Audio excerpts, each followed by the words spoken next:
All right, Eric MegaTechPC here with another moto vlog, and today I'm taking the Aprilia,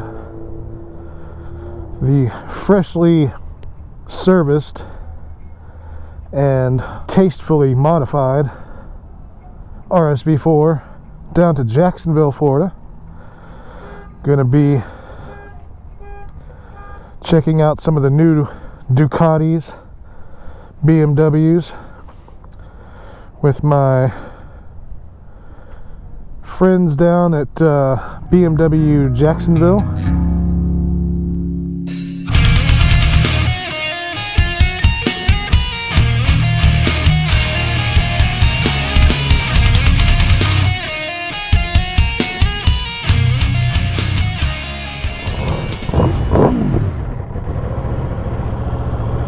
Now, I always forget my phone in my pocket.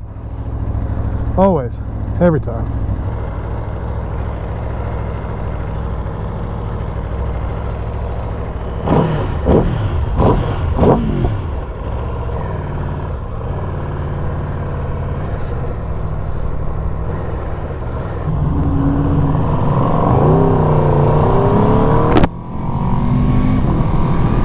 So we are now currently in Callahan, Florida.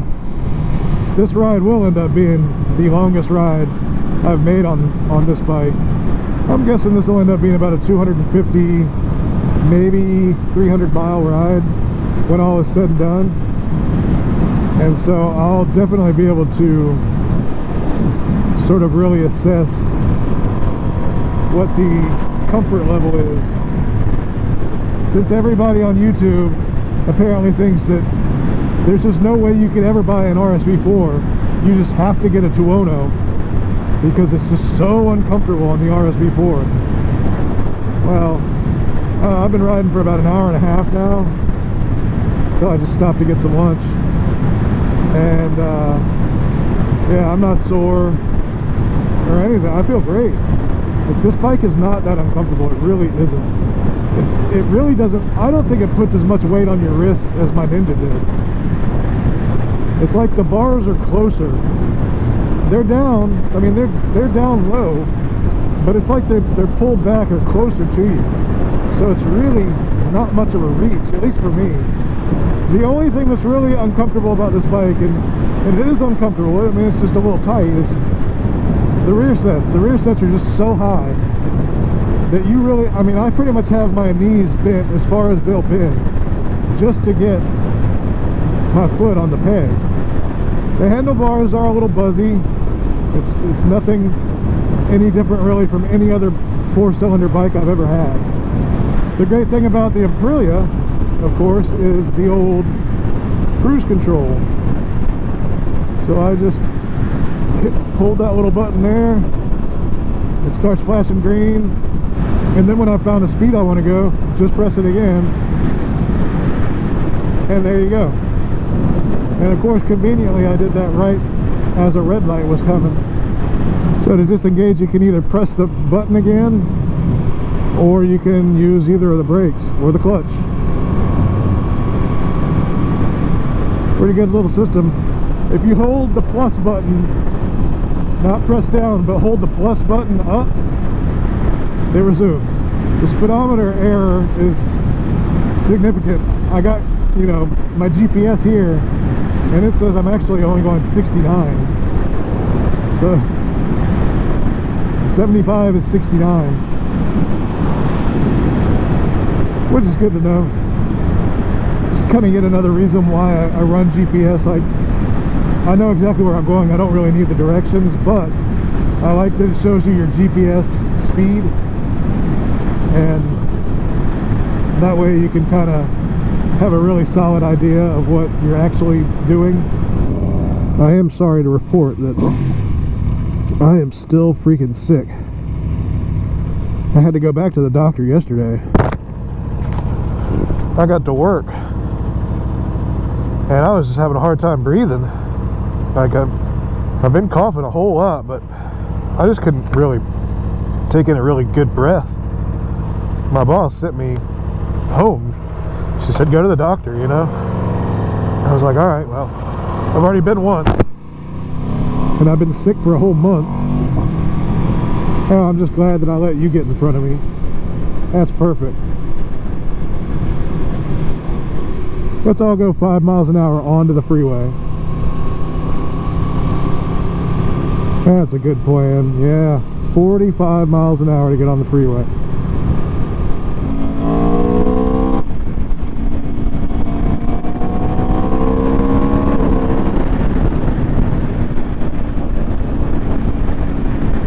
We're not far now from the dealership down here in Jacksonville, and I really do love pretty much every BMW Ducati dealer that you go to.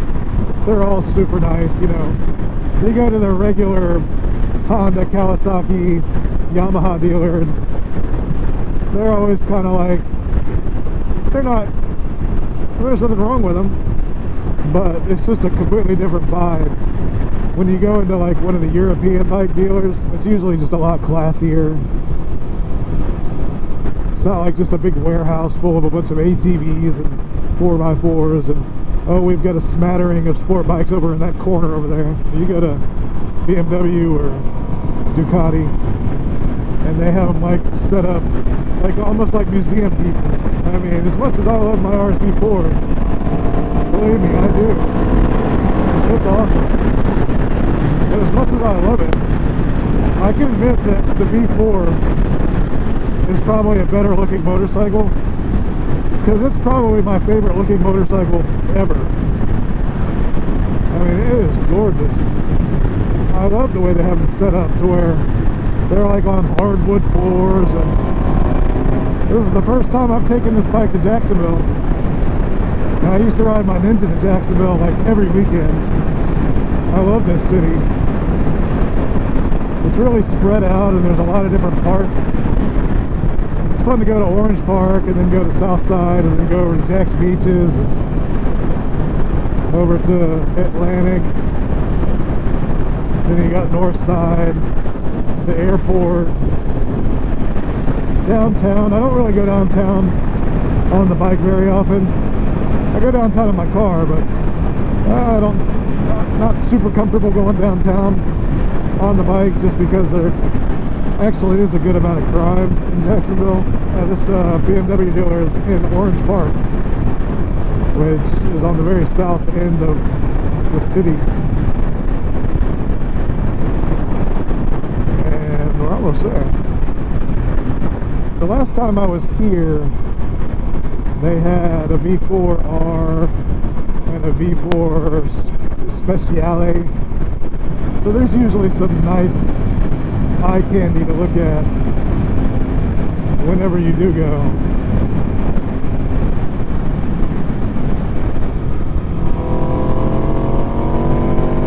God, I love that sound. That sound is awesome. There's just something very unique about the way this bike sounds, and you know, as I explained in my last video, it's the one thing that really drew me to this bike. It drew me to the R1 too, but when I discovered that I could get this for the same exact price as an R1, and just forget about it. I mean, R1 is a brilliant motorcycle, but it's not as good as this. Would I like to have a V4S? Certainly. I don't think any bike makes you feel quite like a Ducati does, you know, when you ride it. Just because of the pomp and circumstance of riding a Ducati. It's like driving a Ferrari. And you get some of that with the Aprilia, because it's an Italian super bike as well. But not quite to the degree that you do in a flaming red Ducati.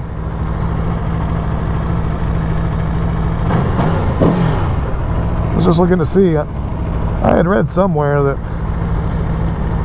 this bike actually comes with a USB port, but I don't see one. That's probably the RF, that you probably have to get the RF. But now that we're in Jacksonville, where there's proper traffic, we are going to see if I get to experience one of this bike's biggest flaws that I've found anyway. And that's the fact that it likes to heat up.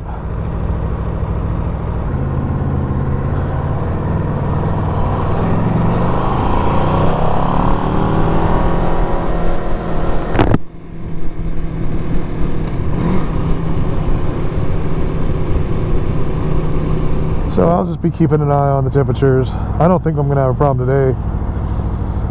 And it's staying around the 207, 208 mark right now. I was talking about comfort on this bike earlier. Might as well talk about what it's like to sit on. I'm 6'2", so I don't generally have any issues flat footing most bikes. And that's the same with this. I think this is a rather tall bike. It's like 32 or 33 inches seat height. But I've still got a moderate bend to my knee. Like I'm not having to go completely straight with my knee. And that's, you know, perfectly fine flat footing it.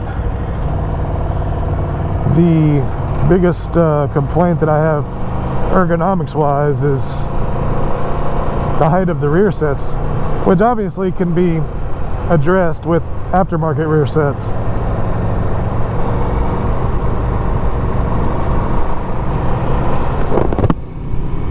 But you know, and that may be something that I do, but for the time being, I think I'm just gonna try to get into riding shape and see if they don't get more comfortable as I get more used to it.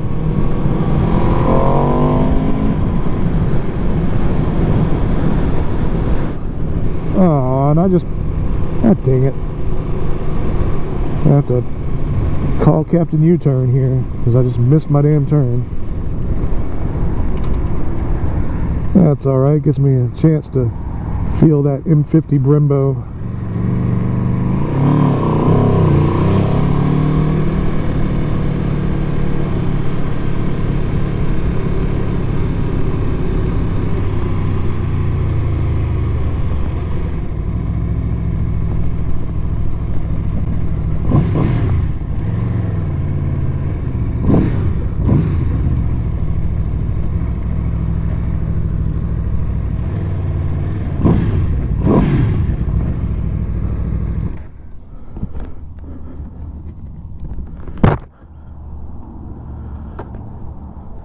BMW Motorrad. That's where you're going to spend a lot of money if you have one of these bikes.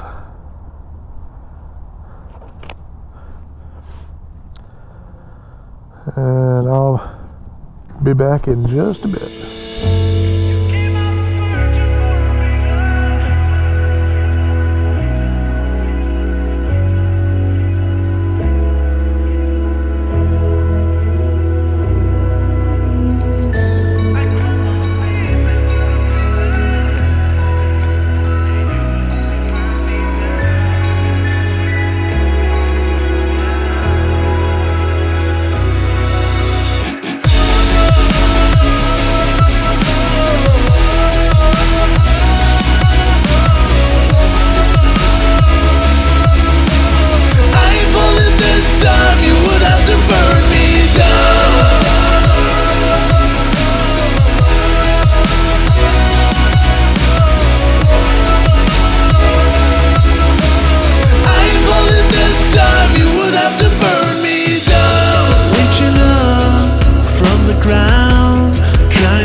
had a really good time filming bikes at BMW of Jacksonville on Wells Road. I'm going to put a link to their information in the description, so if you're in the Jacksonville, Florida area, give them a, you know, check them out. If you're in the Jacksonville, Florida area, check them out, please.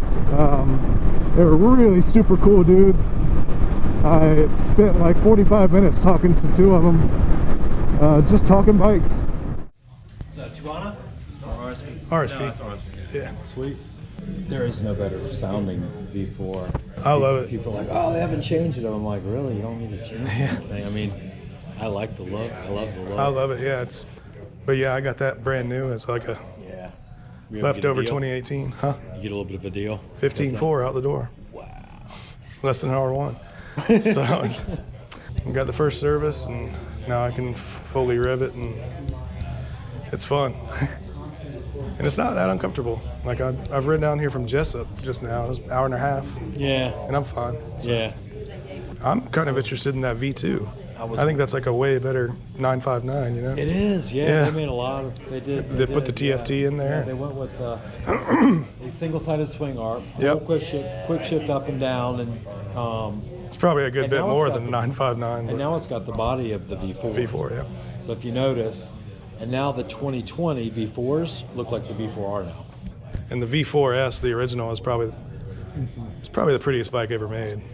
I like the old 1098 too. That was a really pretty bike. And my RSV's up somewhere up there, top 5 maybe. Getting some videos. Yeah, I have a little YouTube channel, so I just wanted to. Yeah. I was hoping you guys would have an S1000RR, but I don't think you guys are ever getting one of them. You're right. It's the uniform, man. The one salesman wanted to come out and have a look at my Aprilia, and was begging me to start it up for him. So, you know, just some really chill dudes. They do a lot of community stuff, like they have group rides, they have track days that you can sign up for, and most importantly, they have like an awesome selection of the most incredible European bikes you can buy. Interestingly, he said that in April they will be doing BMW will be doing a demo ride at the dealership. So they'll be bringing several bikes, including an S1000RR. So this April, if you're in the Jacksonville area, you know, check out the dealership. They'll have the information on their website. He didn't give me a specific date, but yeah, BMW demo ride. I think I'm going to be there. I'd love to try the new S1000 and compare it to my Aprilia. Maybe do like an impromptu comparison between the two. I've mentioned before that I love the V4. I love the way it looks. It's probably one of my favorite looking superbikes. Ducati always nails the styling. I mean, always. But with the V4R, and I know they're functional, and I know that there's a, you know, they put them there for a reason, but I do not like the winglets. I'm sorry, I just don't like them. I'll take the V4S any day. And unfortunately, it looks like the 2020 V4Ss are incorporating the winglets. So, yeah. I sat on the V2 that they had. It is really, really narrow. It feels almost like a bicycle compared to my bike. And pretty light, too. Now, it's nowhere near as much power. And it's just a V-twin rather than the V4. But it feels nimble just, you know, sitting on it. And it's got the new TFT display dash, pretty much the same as the V4. It's got the blipper. I believe it's up and down. I'm pretty sure it's up and down. So what it really is it's just like the perfected 959. You get basically the V4 styling, the V4 instrument cluster, the V4 quick shifter, and the V4 single-sided swing arm, and the engine from the 959. And as a result, it's only like 16 grand. With Ducati, it used to be that, you know, if you were poor, you went with the 959 and you were stuck with that, you know, lame LCD display, a regular swing arm, and no blipper. If you wanted all that stuff, you had to spend, you know, like $10,000 more to get a V4. Well, now they've released the V2 and you don't have to make that choice anymore. Oh, coronavirus.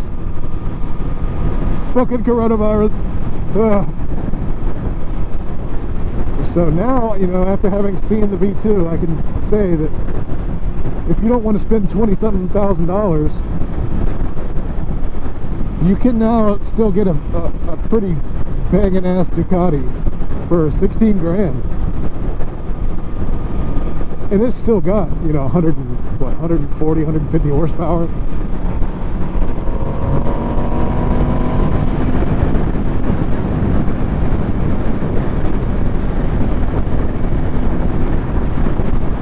Going up to the Matthews Bridge in Jacksonville.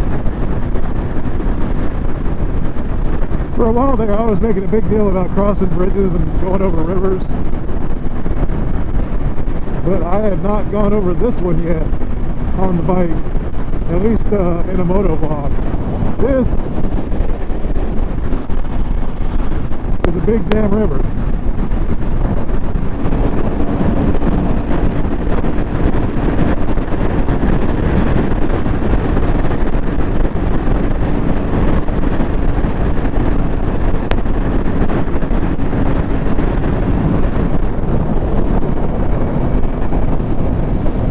Look at that fucking cargo ship. Fucking massive.